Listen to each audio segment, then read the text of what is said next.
Hello, friend. Welcome back. How are you? Good. How are you today? Doing well. Welcome back to Amá CONVERSA. So happy to have you here today. This is episode 22 of Friday, March 26, 2021, part 3, Sipping the Tea with the Bestie. Today, we're going to be talking about our cars. Cars. Cars. Got So, you go first. Because we love your beautiful baby blue. I don't know why I'm calling her baby blue, but blue. Can you talk about her? Yes, this is my baby.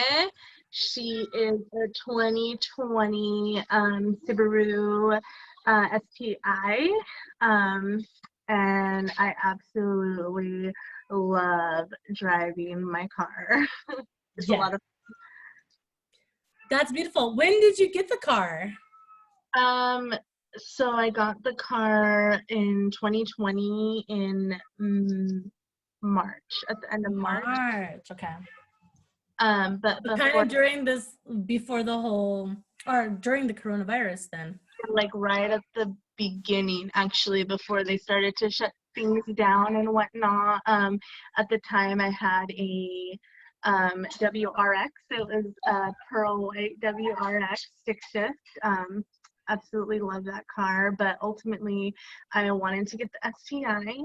At the time when I got the WRX, of course monies was limited, so I went with the WRX, test drove it, loved it. So I went in for that one, but then a year later I was looking at I wasn't looking, I went to the dealership to go get my oil changed, and I saw this STI sitting in the showroom. So beautiful, right? And I was looking at it, and I told the guy, hey, I was wondering, is it too early to trade in my car? I felt so ridiculous at the time. Because how long have you had it at that point, you said? The white one. The white one I had only for a year, literally. Oh, yes, I loved that car too. It was so pretty. It was literally just a year old. So I felt a little bit ridiculous at the time asking about a trade-in, because I literally had gotten the white one a year prior, very low mileage, loved driving it. But like I was saying, ultimately my goal was to get an STI. So I was like, well, let me just ask and see what it takes, Yes. And it ended up actually being very reasonable. So I ended up trading it in.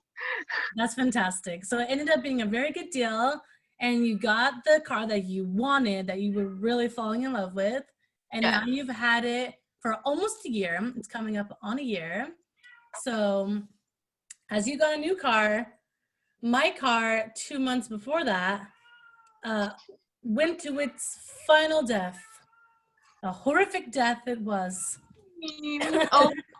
So the car behind me, I got, it's 2007 Volkswagen Rabbit. So it was the car of the year in 2007. 2007 is the year that we graduated high school, and my father gave that car to me as a gift.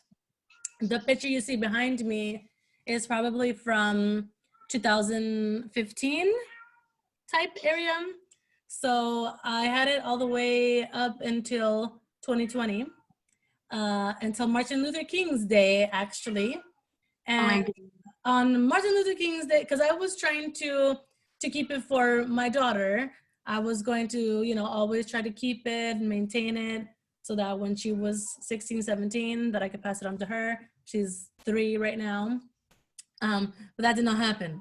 She went to her tragic death Martin Luther King's Day, 2020. It was 5:30 in the morning, and it was garbage day. It was too early to the sound that we heard, the loud boom and crash and whatever else that we heard in the front. It was way too early for the garbage truck to come. And if that was the garbage truck, it definitely sounded like he was killing my car, or someone's car. So then, of course, my Portuguese husband from Terceira, he goes, running outside to see what happened, and I go behind him, and yeah, we see a horrible scene where somebody totaled my car in front of my house, just smashed her into the curb and pushed her up the curb, then hit your father's trailer, work trailer, and very heavy trailer, Oh and my God. pushed that trailer all the way to the next door neighbor's driveway, all the way up. And the trash cans on that day flew everywhere. There was trash everywhere. There was parts of my little car everywhere. And yes, so this is her here. I have a whole album on Facebook dedicated to her, but she was a beautiful car, and I had a lot of fun with her, changing her up a bit, modifying her a very, very small amount. But I love those pink rims though when you dip them. when I dipped them, yes. So Francesca's talking about when I had the original wheels of the Volkswagen that came with it, and then I plastic dipped them in hot pink. So that was interesting. But the plastic dip at that time, it was just coming out. It was something really popular then. And the fluorescent pink ended up changing to a fluorescent orange. Do you remember that? I do, yes. Oh my God. So like I went from having hot pink wheels to basically having hot orange wheels, and I didn't want hot orange wheels. Hot mess right. Yes, but even before that happened, I had black rims at some point. For a very short amount of time that had like silver studs all around, and then they didn't fit in my car very well, so I got rid of those, and then ended up with these that you see behind me. These were from California Wheels on Alum Rock Avenue in San Jose.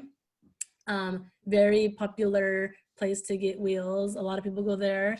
They have another location, I believe is Campbell, and it's interesting when you go inside there because they have a bunch of pictures up on the wall of different athletes or celebrities around the area who have purchased their wheels from them.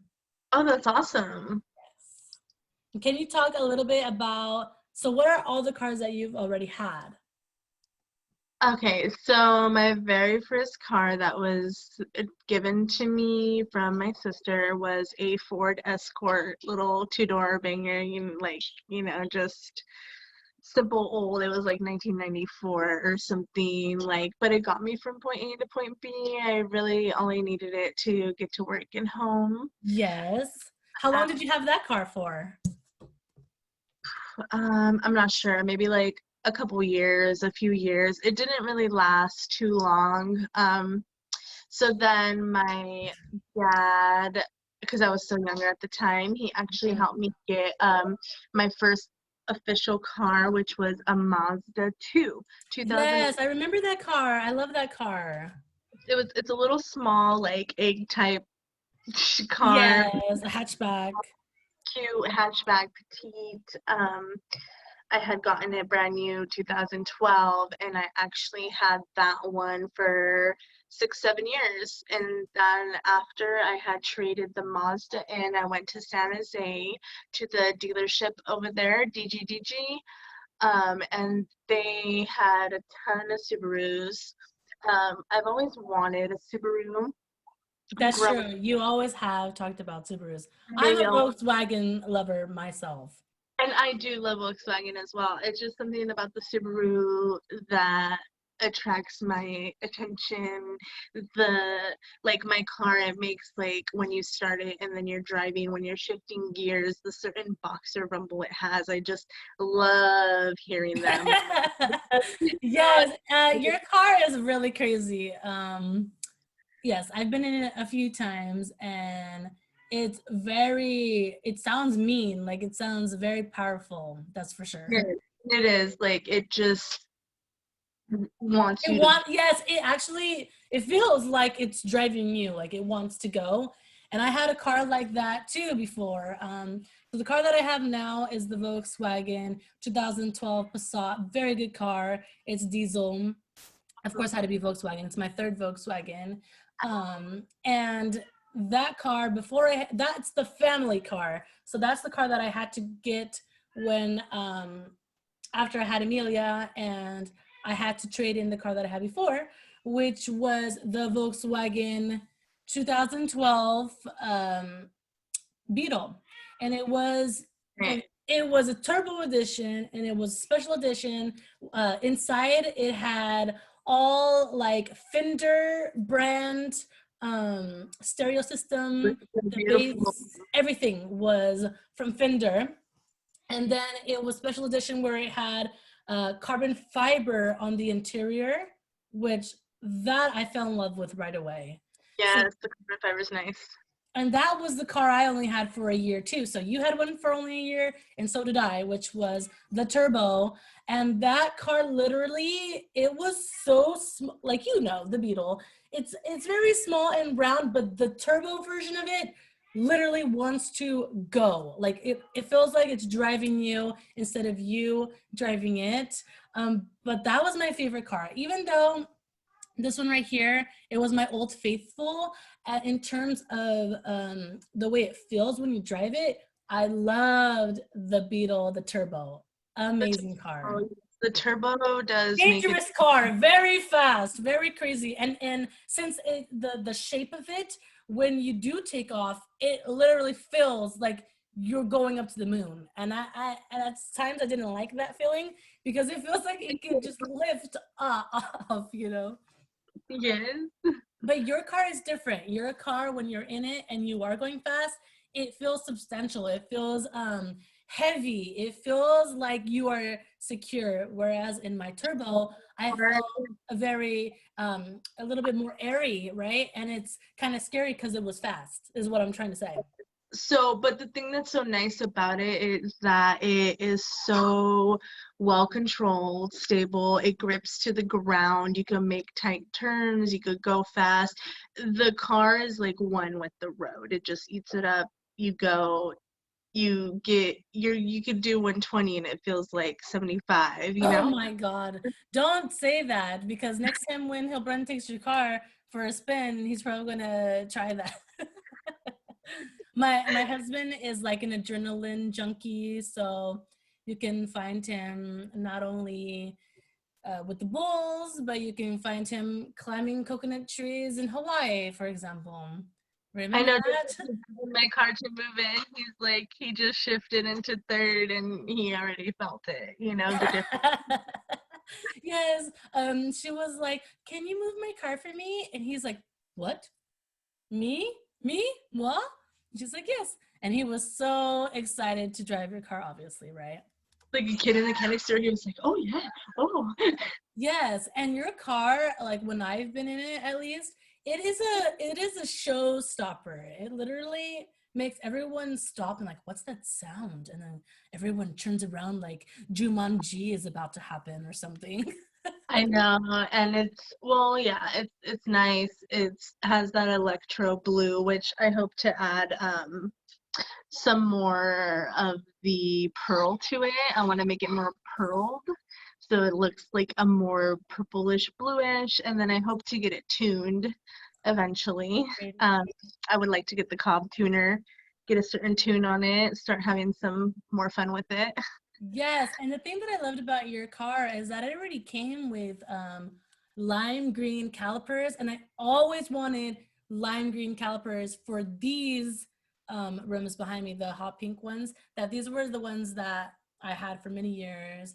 I can't even remember the brand now, but it's not a very well-known brand. It's just like a copy of something else more famous and popular, but I liked them. They lasted very well, and I think I just love hot pink with lime green. I just love pink and green in general. Yes, But I think the pearl on yours will look beautiful. yes, I think the lime green and the blue looks decent together, you know, and then with the red, it kind of all just makes it pop. My interior is black and red. So then on the outside, I replaced some emblems of the Subaru with red emblems, stuff like that to match the STI logo. I just like little details like that too, little small Yes. modifications that make a difference. That leads me to say that on mine, I literally just classy dipped the emblems black. So they were solid black. As you can see here, I did a vinyl wrap on the top of the car, and I did it glossy. So, you know, I could have chosen matte, but I wanted the glossy feel because I liked how it looked like a mirror on top. Oh yeah. And then I just tinted all the windows and obviously changed the wheels. I lowered the car. I got a lowering kit underneath it, the HR Special Springs kit. This was so long ago. um, but yes, I had that too in it. I don't think I had anything else. It was very minimal. It was almost all its stock thing. Yeah. Oh, and then I changed the stereo, and I loved the one that I got, of course, because I'm so girly that I like to change the colors to everything. So that radio was pink, but you could change it to whatever color you wanted it to be. It had LED lights. It was a Pioneer, I believe, right? Yes, Pioneer, and I was obsessed with that. Literally obsessed. I So have, speaking of all that sound system, I got, I'm not gonna lower my car. I don't like that. It looks nice, but you scrape it things up. comes with a lot of problems. Yes, my car would scrape. About Yes, lifting it but 2 inches. I think I only lowered it like in 2013 or 14. So it lasted from then to 2020. But before then, you know, 2007 till then, it was just its normal self. Regular, yes. Yeah, so it took many, many years for me to even play with it. I wasn't going to play with it. But of course, when you get bored and you start thinking, and when you live with your parents and you don't have too many responsibilities and you like cars, I'm like, Yeah, you could trick your car out for sure. yes. Yeah, like me right now, I don't have too many mods, just a few simple ones. And then I got my big ol' 12 in the back with my sub. Yes. That thing really, boom, boom. You got a body in the trunk, girl. Yes. Maria the cat is not amused. I'm not sure if you can hear her meowing, but she's not amused with this. I did not, oh, maybe right now I did. But anyways, Francesca, the other, so, okay, you've had 3 cars then, or 4? 4. I guess 4 because the original Ford Escort, the Mazda 2, the WRX, and then the STI. Yes, so you definitely like the STI more than the WRX then, right? Or It's you a like pretty both? it's a pretty similar car. That's why I wasn't too sad with trading in the WRX because Yeah. I knew what I was getting plus more with the STI. So I didn't really mind trading it. Sometimes people ask, "Are you sad that you don't have your WRX anymore?" No, I'm not sad. Do I miss it? Yes, but I am totally happy with my STI. Yes, it is a beautiful car. And another thing I wanted to say, do you ever foresee yourself getting involved with different car clubs or anything like that? No. I mean, No, you just do it literally just for yourself. You have a family, so you're just literally more interested in just playing with it for yourself, obviously. yes, correct. I have my family, you know, we could build it together. My boyfriend and I loves the Subaru as well. So, you know, we're gonna build it. It's gonna take time. It costs a lot of money to build the car that you'd like to have Yes. as a finished product, you know. There's a lot of time and money that goes into that. So eventually one day, yes, I'm happy with it now, but I would love to add more to it. Car clubs, there are people of all ages in car clubs But you right now. more for a younger demographic. Yes, I have a few coworkers who are all youngins, 18, 19, Yes. and they're all young. They got their cute, you know, nice little cars. They race and stuff, and they're all about helping people build their cars too. But they go do races and they go do photo shoots and, you know, things that they're all about, which is cool, which is fun. But for me, that's not my thing right now, you know. Yeah. I have a family, like you said, older now, and so I'm just working towards me and my family. And yes, I have a fun, cool car I drive, and I like to get it one day. I could always reach out to people and ask for help with certain builds Of and stuff like course, that is the that. beauty of making all these friendships and connections. You just never know who you're gonna run into. And that leads me to the next topic. I'm not sure if you can see the picture that I changed behind me, but that's my car right here. And these are all other cars that we were in a group called Pretty Little Drivers, and we were the Northern California edition. And we did get a chance to meet a few times and have little runs where all the cars meet up at one place, and then you decide on a different location and you guys follow one another and you go to another location. This was the day that we actually went to San Francisco to beach over there. And so we started at Milpitas and then we ran all the way to San Francisco, which was a really fun adventure. And I was also involved with Volkswagen Girls, which is another group, but that one is very large. That one is any Volkswagen girl in general can join that. And they have a big following on Instagram, but they also have a Facebook as well. And then I was involved with Pink Power, and Pink Power is actually a Portugal car club, which is very cool. And my friend is in charge of that one. And I'm not sure if it still exists, but if you go and you Google Pink Power Portugal, if not, I can reach out and get more information for anyone that is interested. But Pretty Little Drivers is still around, and they have a bunch of divisions all over the country. So you can check that out too for anyone that is interested. But I'm more like you now. I don't even have this car anymore. It's been a year.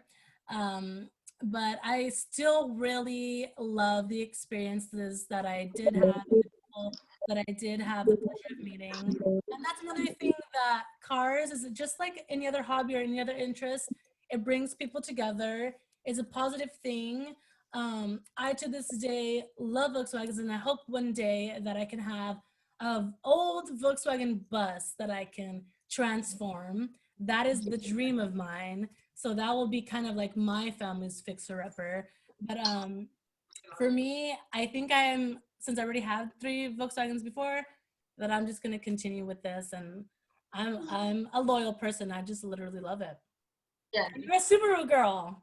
I do. You've really been converted for life now, basically. Well, somewhat. I do enjoy Volkswagens as well. Brandon had a 2016 Volkswagen Jetta. It was a manual. I actually learned how to drive manual on that car. Yeah. And some memories, you know, I have a lot of good memories with Volkswagen as well. So I do like Volkswagen.